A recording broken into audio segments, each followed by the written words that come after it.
This is the Hog Central Podcast, sponsored by Oaklawn Sports, Arkansas's best sports betting app. Bet with the brand you trust. Bet with Oaklawn Sports. And now, here's your host, Steve Sullivan. Welcome to the Hog Central Podcast. Pleasure to be alongside former Razorback team captain David Basil. Just got off a touchdown club appearance with Holly Rowe, and heard she was great. She was outstanding. After every week, it seems like people come up, that's the best meeting ever. Very inspirational. 30 years with ESPN, battled cancer, never missed one game. It was because of COVID during the 4 years of cancer treatment. She is a grinder. She's a Hall of Famer. Does all the sports. She's impressive. Let's talk about the Hogs. We talked that Memphis was the must-win game for Sam Pittman. Auburn was the must-win game for Bobby Petrino. Yeah, I think you could certainly say, well, he could still go on and beat Mississippi State and beat LSU and beat, all things considered. Yeah. But the reality is that was one that you really would be nice to get if you're him.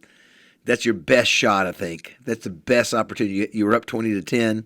You had the momentum. You got them at home. They're not that great of a team, and so that mean he couldn't win a few more games, Sully, but that's the one you're like, So this loss was personal for him because it's the offense. It's his guys that let the team down.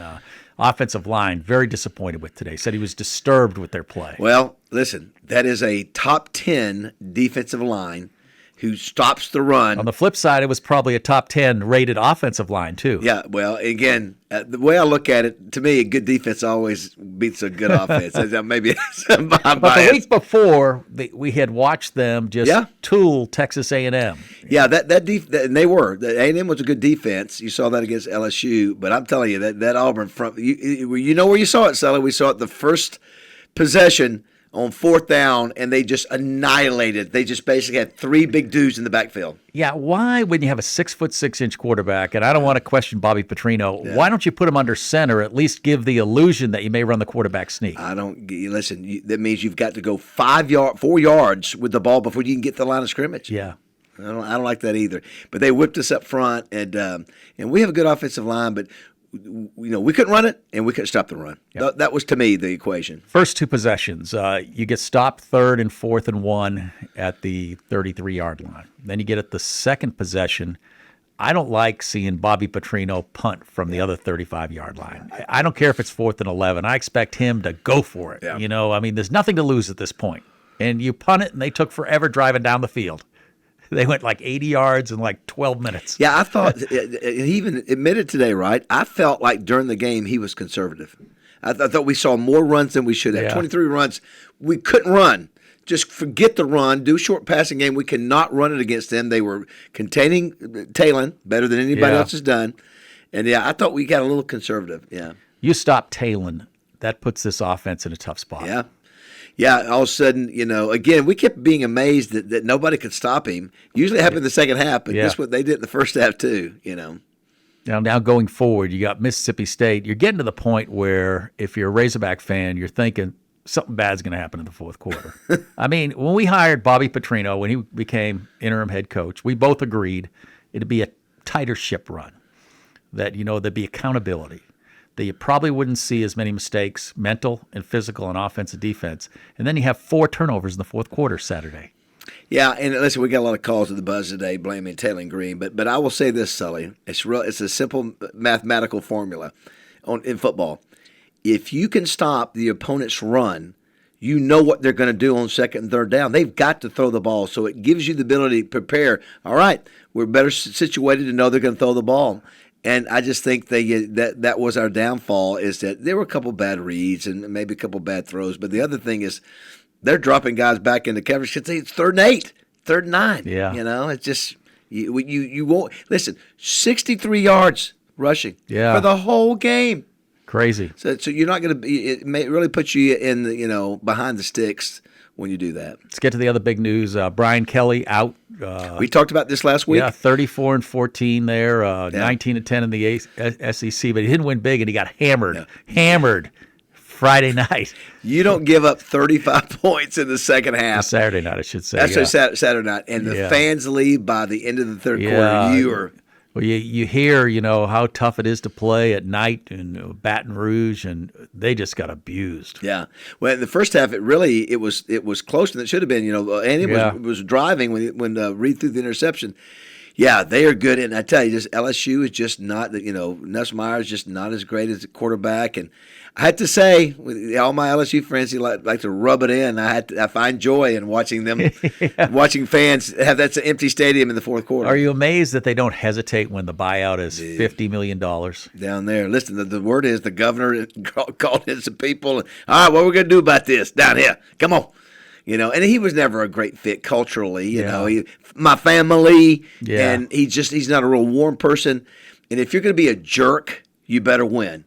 You can't be a jerk and lose. Yeah. And he came in there, dancing and doing all these things. And as it goes to show you, Sully, we have a lot of people coming to this conference wanting to win. And they brought in Saban from Michigan State.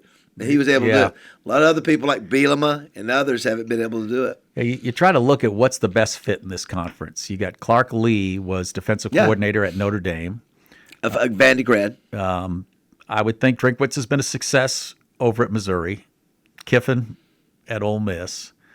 And then you're trying to find Well, the good thing about LSU, they can find anybody they want to, other than now since Indiana's head coach just signed a new deal. But I think anybody, and Ryan Day. Yeah. I think besides that, and maybe Oregon, those top 4 or 5. I don't think there's anybody else on the top 25. All of them are eligible. Where do you think James Franklin lands? How appealing! He's got a great resume. He's had one bad year. He could wind up at Arkansas. One bad year at Penn State. I'd take him. Would you? Oh yeah, without a doubt. Him. And he could energize a fan base. I think with his resume. I'd take him in a heartbeat. Are you kidding? Yeah. Going back to this team, going forward now, you've had so many bad things happen to you in the fourth quarter, and Taylen Green's probably confidence was knocked down a notch on Saturday, and Bobby said he wouldn't be surprised if he comes back after this practice week with the best game he's ever played at Arkansas. Yeah. Again, individual players, we can certainly be critical of what he's done.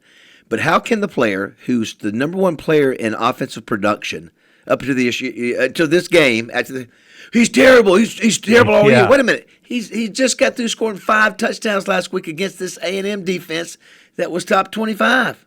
So I think, again, everybody has to play well. It goes to show you, Sully, when Washington's making all those runs, it opens up everything. Yeah. It opens up passing and all that, and we didn't get it done. We've said before, if you don't play well on the offensive line, it makes everyone behind them play worse. And the same thing with the defense. If you don't play good on the defensive line, it's tough for the linebackers and the defensive backs. Yeah, you have to give credit to the defense. Held them to 6 field goals, which is pretty crazy. Yeah. They made 6 field goals anyway. How good was Rohan Jones on Saturday? He reminds me of DJ Williams. Yeah, not a big, tall, lanky guy. As he runs too. Good hands. He had 3 catches for like 167. Here's the shocker: he played only 19 snaps on Saturday. He had three plays for 167. 19 snaps. Yeah. So again, what we were watching, Sully, from the press box, what Petrino the way he uses him. He'll put him at that little slot back, and he'll put him in motion, or when the ball snapped, and then sneak him through the middle of the offensive line. It's really creative stuff. Bobby said the things that makes him work is he's faster than your normal tight end. True. That they may not usually trying to occupy the safety in the cornerback, but he gets there so fast that he's a lot more effective than another guy may be running that pattern. And he's been open the last couple of weeks on some plays we missed him, but he's a matchup Then problem. He made a great catch down the field, like a 50-yard pass. Yeah. Great pass by Taylor. Well, really think about that, Sully. Those 3 plays. Yeah. They take away that 167. That's half the whole offense, basically. That's what Bobby said, that their only offense was the chunk plays. Yeah, that's right. Yeah, they didn't get, and they couldn't drive the ball on Auburn. DJ Durkin knows that offense well, coached against it when Bobby was at A&M, so he's very familiar with it, and he was prepared. Yeah, I saw Auburn. People think some guy was just forecasting for next year as freeze fires, his offensive line coaches, and his offensive coordinator hires Bobby Petrino and Sam Pittman. Oh, wow. Yeah. I don't think that's good. No. By the way, Sam looked good at the Arkansas State Police. Yes, I think he did. It's a surprise. Listen, I've never seen normally guys who get fired, they leave. Yeah. He's staying and is revered. Yeah. I mean, people are thanks for what you did, Sam. And I introduced him. I emceed that event, and it's like the place went crazy, like he was still the coach. Yeah, well, which is good. I think people realize he's a good guy. Yeah, good guy, and did the best he can, and got the program out of the mud, and. So, yeah, I think I watched him. He was trying to get out of there, Sully, and could not. He had so many pictures. Years from now, they'll forget how the Sam Pittman era ended. Yeah, I think so, too. We tend to let that happen. So. Yeah, Bobby Petrino, you think he has a real and we don't want to be a prisoner of the moment. Yeah. It'd be tough now if they were looking for a coach that he'd be in the running, but you've got so many out there that I don't know where we're in the pecking order. If you win this week, which is a big if, we're 4, according to the Oakland Sports app, we're 4-point favorites. Yeah. If we were favorites last week. If we were to win, Sully, think about this. If we win, all of a sudden you're playing LSU and Texas next that are just sort of, injured a little. Well, not Texas as much, but LSU for sure. Yeah. Who knows if they fired their offensive coordinator today. 11 a.m. Yeah. on Saturday. There could be many fans there for that. Yeah. So we might could get. You never know, man. We might could catch them. All of a sudden, then if you do that, Petrino's got 2 wins. Yeah. It's so hard to get. Hard to get one win. Make your call. Drinkowitz is gone after this year or somewhere else. Gone or stay. Wow, that's hard. I think he's gone. I think if he gets a jewel of an offer. Yeah, from LSU or Florida. Florida, LSU. I don't think he could do Penn State. Yeah, I think he's one of those 2 schools. He's gone. Or Auburn. Yeah. Wow. Yeah. Auburn has a potential. Hugh Freeze could potentially save his job. He could. He has. Then you got Florida State. Yeah. That could happen. Yeah. He has Kentucky this week. Yeah. I think then he has Vandy and Mercer. So he's going to probably win 2 out of 3 and put his record at 6-5.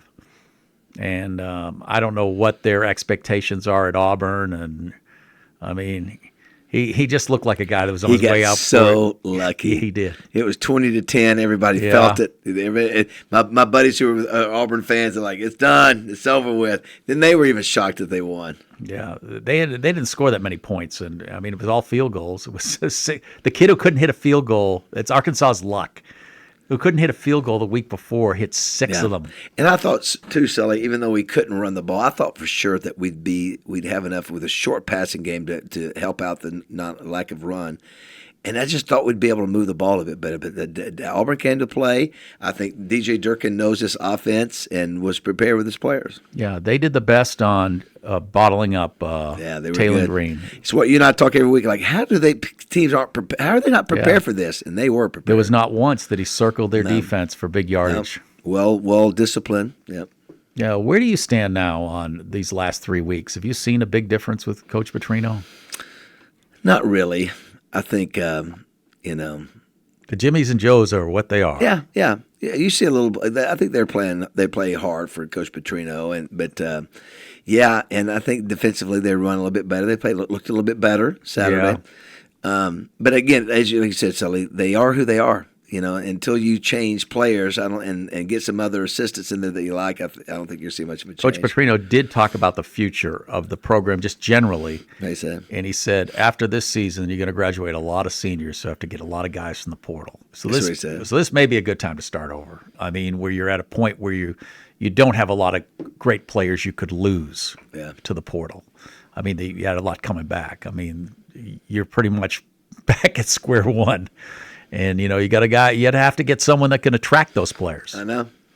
Is it all money? It's so intriguing. It's just the whole thing is fascinating.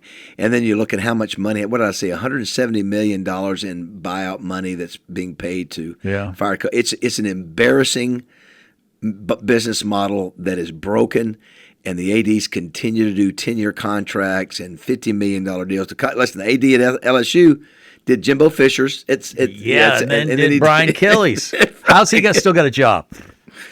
Listen, at some point, all the ADs need to get together and say, hey, Jimmy, forget you. But we all have to, talk about it and say we're not going to do it. You wonder with the guy at Indiana and Willie Fritz at Houston. Yeah. I mean, the guy started at Blinn Junior College. He's won it like Georgia Southern, Tulane. Now he's 7-1 at Houston. Beat Arizona State. Sure. How about the North Texas guy? Yeah. Listen, that dude's coaching them up. They got a star quarterback that came out of nowhere. How about Blake Anderson? He goes to Southern Miss and runs their offense. He's coming to Jonesboro in a couple of weeks. ASU's won 3 in a row. Yeah. But Blake Anderson, forgot about him. And he's probably at his best right now because he's been knocked down Yeah. And they're putting up a bunch of points at Southern Miss. They're having a great year. Yeah, the Memphis guy you can make the argument for the Memphis guy since that was a big win for them. South Florida. Yeah. It's crazy. You thought Mike Norvell was a sure bet heading to Florida State. And he had 1 year where he's 12-0? Yeah, and now what's happened? They're ready to run him out of town. Yeah. I mean, it's so hard to pick that next guy and say, yeah, he's going to win. I mean, when you look at Clark Lee, I don't think anybody, just tagged him as a guy who would just put Vandy in position to go to the college football playoff. And I tell you, the portal guy that he got to change the whole thing was Diego Pavia. Yeah. Well, Sully, for those who say Arkansas could never win the SEC, I present to you Vanderbilt. Yes. 2 years in a row now. They have been a good-looking football team because of players. Yeah. And they got some good coaches, too, but they brought in the right players. Half that team from, I can't remember what team it was, they brought in the coach. And, yeah. New Mexico State. Yeah, New Mexico State. Listen, it shows you. In the top 10, Sully, Indiana, Georgia Tech, and Vandy. Yeah. I love the Indiana coach. I saw a pregame interview with him. It's and great. UCLA had won 3 in a row. Wow. And he said, on the third question, the reporter asked him, what scares you about UCLA? Nothing. And he said, we don't get scared. We attack.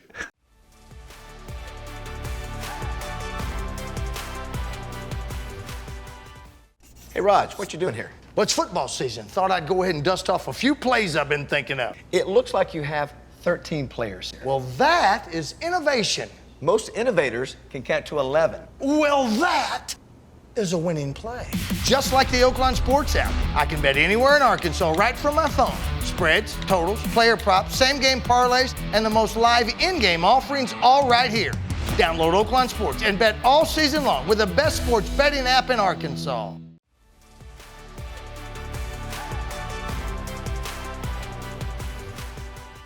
I love the dude. Yeah, what he agreed to a 10-year deal too. Yeah, with an outrageous amount of money. $13 million. Yeah, just, and he had guys on that staff that he brought with him from James Madison that were making like $800 a month. I don't know what he does. He evaluates quarterbacks very well. They bring in great quarterbacks. You don't win without a quarterback. Yeah, they're very physical. I tell you another thing. The kid at Pitt, this is a freshman. Kid at Pitt's a freshman, lighting it up. North Texas, that kid's is a walk on. Yeah. So they're still out there. There's some out there that are sort of underneath the radar. But you don't win without a game-changing quarterback. I think so. Yeah, it makes a big difference. You look at Pavia and Vanderbilt. He doesn't put up just incredible numbers, but he wins. Heisman finalist or no? I say no. I just think his numbers. I saw that the other day. Yeah, it's so funny. I think from a number standpoint, he's not. I think you're a prison of numbers when you start picking the finalists. You start people that don't watch him on a regular basis on the West Coast start to look at those numbers and say, "Wow, they're not really impressive." But the kid has put them over the top. Yeah, and then what happens if they're 10-1? Well, they asked him if he was a Heisman finalist. He said yes. Yeah, of course. I don't blame him. Yeah, and here's the difference too. Cat at Indiana, he's going to leave his quarterback in there 4 quarters. He's going to. Yes. He knows what he's doing. Pad the stats. This team, do you see anything different heading forward? I mean, are we going to just be the same team that hangs around? Yeah, I think it is what it is, Sully. I mean, it is what it is. What's more interesting, I think we're going to be who we are. What's interesting to see, Mississippi State. Do they come and play or do they lay down? Yeah. And then I'm telling you, the other one is LSU. We got them at 11 o'clock where they lay down. Yeah. They don't want to play us. No coach, 11 o'clock. They don't care about us. You think about what Mississippi State went through last year, though, and they got drilled a lot. They've been competitive this year. They should have beaten Texas last week. I think they're going to be hungry for that win. I was just like Auburn. Auburn had been competitive, and they wanted that win. And they didn't fold when they were down 21-10. Yeah, and I think good defense allows you to be in the mix. Good defense allows you to be in the mix. So. Well, Mississippi State is average defense. They went from terrible. About us. Yeah. I'm talking about what Auburn did. Yeah. But I'll tell you one thing about Mississippi State. They can throw the ball around. I mean, they can. They'll spread you out. Last year, if you remember, got very lucky on several occasions because they were moving up and down the field. They would get down the goal line. And remember, the red zone offense was terrible. That quarterback is backing up at LSU. I know. They paid him $1 million to back up, and they should have played him. I think he's a better quarterback. Yeah. Yeah. They may bench Nussmeier. Yeah, well, again, the offensive coordinator's out. Who's running the team? The offensive line coach? I don't think the offensive line coach. Maybe the defensive. No, it's not. I don't know who it is. It's one of their defensive coordinator. Yeah. They fired their offensive coordinator. It's a bad deal. Listen, I got all these big money guys that aren't happy. Don't want to they be brought there. in Blake Baker, paid him big bucks, the defensive coordinator from Missouri, and then they give up just touchdown after touchdown to LSU. Bad special teams, which we hadn't mentioned, Sully. Again, kickoff return 50 yards to start the half, block punt. And talk about the momentum. When you have that 21-10 lead and you kick off to start the second half, A, you don't put it in the end zone, and B, he returns at 50 yards. There is no excuse for any return over 20 yards, 25 yards. And then number one. Number two, you should never have a block punt. Never. I saw the play. I saw the player sort of, we call old-lady, him just sort of pushed. Yeah. And this guy ran. I mean, it was horrible. I don't know what he was doing. The reality, the new special teams coach, he's not been there now for 4 or 5 years. He's recruited good kickers, but the special teams play has been way below average. Yeah. I mean, they don't. Yeah. The only good returns come against Arkansas. And then you recruit the nation's number one punt returner, and I don't think it's his problem, but he hasn't had one great return this year. Yeah, and they, I think those two mistakes led to long drives and field goals. Yeah. So you eat up the clock and 6 points, basically a touchdown. Yeah, the defense played better, but Auburn didn't punt in the second half. I mean, they played real conservative. They had some long drives. They kept the ball away from Arkansas, and they just settled for field goals. Yeah. I think they were that confident in their defense. Yeah. And that was a great defense. And I can see why Auburn probably has an issue with Hugh Freeze since he's the offensive guy. And how he ended up with this great defense, I don't know. Because the flip side with Arkansas, and Arkansas has an offensive coach. But you're right. I think the Petrino standard, it was tough for him to come in and go, okay, my team. You remember last week he said, hey, you're not going to blame the defense. We're all in this together. Yeah. And it was really he didn't come out today. He blamed the offense and special teams. He called the play disturbing. And he really, pointed out what Taylen did wrong. Yeah. And Taylen didn't play up to his standard, and I think that really disappointed him. I still say he's bragged on that offensive line all year. I say, Sully, I think it also shows you that, hey, Taylen, one of the reasons Taylen is good because he has help. He has an offensive line that helps. Yeah. He has receivers and running backs. And sorry, they didn't help either. So he had a bad game, and so did that. It's a combo of everybody plays bad when you don't block up front. Yeah, it was kind of just looking at the offensive grades. No one blocked well. No, and that 5. Your guy Kittler didn't do very well. I'm sure they all are embarrassed about it. Yeah, this is a veteran offensive line, and the one plus you've had that offensive line all season. You would think they'd be at their best come week 8, week 9. Yeah, I'm going to go back and I hadn't had a chance to go back and watch the tape on it just to see. I mean, that first stuff on the 4th and 1 to me was like, you see who's in charge there. That ain't us. They just said, you're going to run on 4th down? Get ready. We're going to destroy you. Yeah, this fan base desperately needs a win because you're at the point now where you watch a game and you're kind of waiting for that other shoe to drop. Yeah. That you're gonna probably lose this game, and you're going to find a new way to lose probably in the fourth quarter. Is this team going to go 2-10? I don't think so. I think I would win this weekend. I would think Taylen. I don't know if they win this weekend, but Taylen Green is too good in that offensive line against an average defense. Who are they going to beat? Well, I think one of these. LSU? I think they get one of these next 4. I mean, I think all of them are gettable. LSU might be the one. Yeah, I think Texas is not playing well. No, and Missouri. By the time you get them here, I don't know. No. I mean, it's an appealing schedule if you were having a decent season. What if we're 2-10 again? No, 2-10 would be just a disaster. And a lot of people just resign to that right now after. Well, I think the big topic of conversation is not who the next head coach is going to be. The question is the current AD still going to be there? Yeah, That's a bigger well, question. I think he's about as popular as the coach as the coach got fired at that point. I know. It's true. He was at the press conference after the game. He was? Yeah. I didn't see him. Yeah, he was in the corner. And he at previous years he'd come up and visit with us in the press box. We haven't seen him in a long time. He's been laying low, and I don't know if the powers that be up there are going to let him pick the next coach. Yeah, I think that's a fair deal.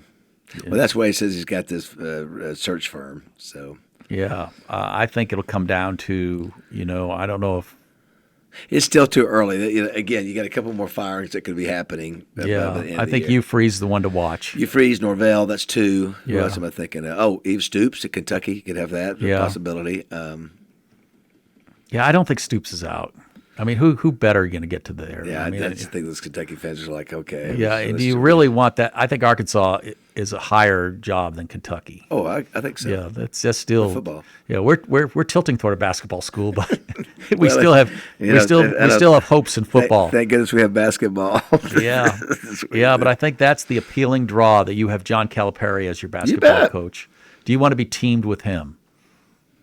You know, it was kind of like I was watching a Houston video and Ken and Sampson going to bat for his football coach today. You know, imagine Cal going to bat for you. If you had the choice between, from a new head coach standpoint, Gruden or keeping Petrino. Gruden. Yeah, Gruden's such a rock star. Yeah, I think you have Gruden paired with Calipari. You just think ESPN. It would be the greatest of all time. Hey, game day would come soon. You know. Gosh. And he'd raise money like a. Yeah, and I like the fact that he's so tied into the college game that you know he speaks to college teams. Yeah. He's on Barstool Sports, and he's itching for that one more shot in college ball, not pro ball. And I think again, I would think if I'm him, I'm going three places: Florida, LSU, or Penn State. And if there's Auburn, and then if none of those are there. Yeah, and Arkansas is there. I'm game to talk. Yeah, but his buddies are John Daly and Brett Favre, and they're talking Arkansas. Yeah, I know. I just think if they come at him, Yeah. you mean LSU with the resources and players, Yeah. and I don't know. He's been quiet. I think he's. You think he's a player? Yeah, I do. Okay, who would you rather see? Listen, I'm a Gruden guy. I think because Gruden helps you raise money. Yeah. I don't know how. Listen, I don't. Maybe he's lost that coaching. I deal. think we need a. I do love the way Petrino has handled this whole thing. You know, I think Yeah. I think he's fine. I think if if Gruden was in the mix, I'd pick Gruden. But I think Petrino would be fine. I just don't know if this program needs a bomb thrown on it. I don't know. You know, you got a real frustrated fan base, and I think you need this new coach to have 100, or you're not going to get 100% backing. Yeah, I I think for Bobby to even have a chance, he's got to win some games, which started this weekend. He did. He's got to win out. I think he's got to. Yeah. He's only got 3 left. He's got 4. He needs to get him a bowl game. It would be a miraculous run with this team. Yeah, because they just don't know how to win. right. I mean, and we thought that would change under Bobby, that he would tighten the ship, and those last second losses would turn into last second wins. And who would think the not one score loss would come against Auburn, a team that can't score? I know. And we felt so good at 21-10 at halftime. Oh my gosh, we were. I almost felt. You know what it felt like? Oklahoma State last year at halftime. You think about a blow to you, Auburn, when you're driving in for a score and you get a pick 6 to end the half. Yeah. You could have been in the lead. Now you're down 21-10. The only plus you had heading to halftime was you're going to get the ball to start the second half. Yeah, fans were crazy. They went crazy with that pick 6. Yeah, well, you had the feeling that they were going to win a game. And got to finish. Yeah, it's a. Got to finish. But where are you ranking this season compared to the past struggles we've had? Well, it's not a Chad Morris.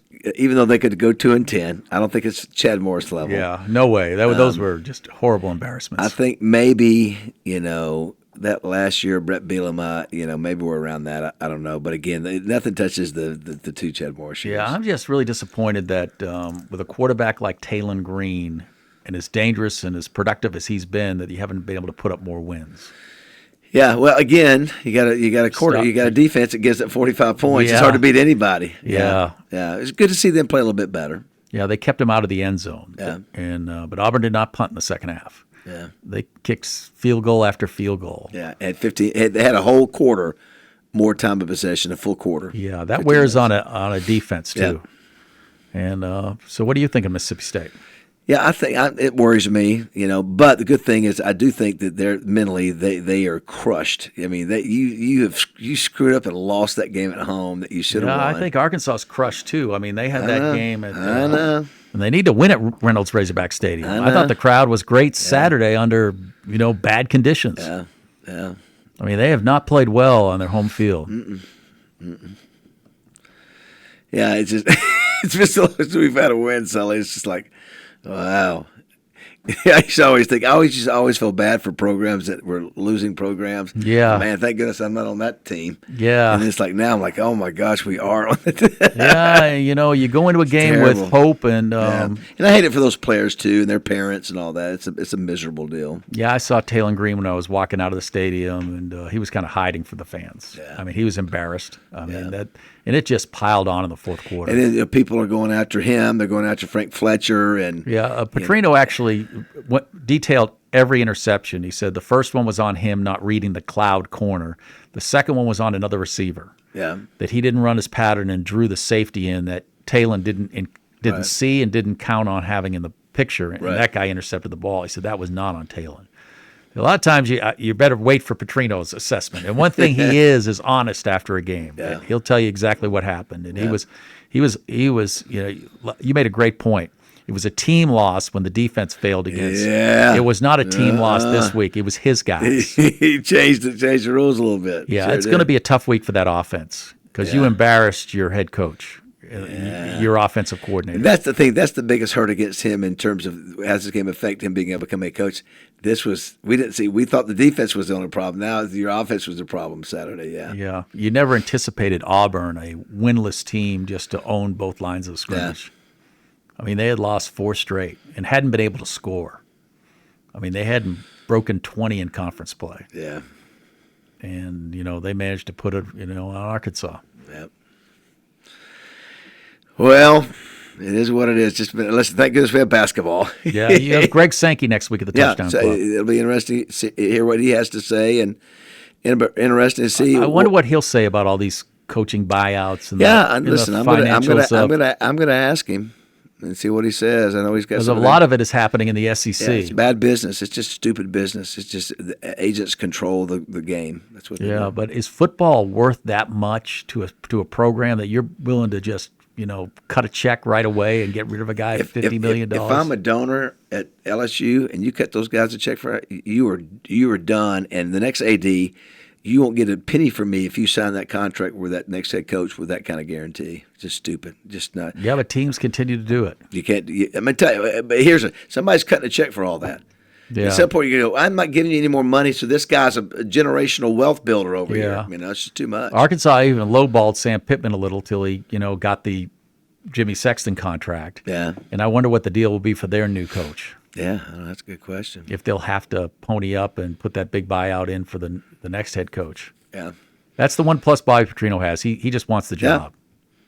And we don't know where we are on the pecking order with the coaches. And I think he knew Sully. I knew it was a bad loss for his effort to become head coach. Yeah, you could tell in that press conference his tone. Yeah. I mean, that's one he knew he had to have and thought he would get. Yep. And his guys let him down the offense. All right. It's just tough. My wife asked me, do you like going in Monday and doing those podcasts after loss after loss after loss? I know. What more can you say? I know. There's no. We always people just want to assess blame. We always look at the teams coming off leaving the stadium. Yeah, Bobby Petrino said, it's easy to blame the quarterback. He gets all the credit when he wins, so he gets more of the blame when he loses. Yeah, part of the position. Yeah, I'm ready to win. Yeah, me too. Been long. Yeah, and I'm ready for Taylen to win. I hate it for him. He has done so many amazing things in losses. Yeah. I mean, in Memphis, it is not all his fault. I'm just going to tell you right one there. game he had, the 300 yards of passing and 100 yards of rushing and loses. It is not all his fault. He had a bad game, but so did the offensive line. Yeah. Good Lord. Yeah, and that was a good defense he faced, too. Very good. All right. Thank you. All right, Sully, we'll try again next week. Yeah, we will. Thanks for tuning into the Hogs Central Podcast. And don't forget to like and subscribe to the Hog Central Podcast. New episodes drop Tuesday on YouTube or listen on the go. Find us on Apple Podcasts, Spotify, and every major podcast platform.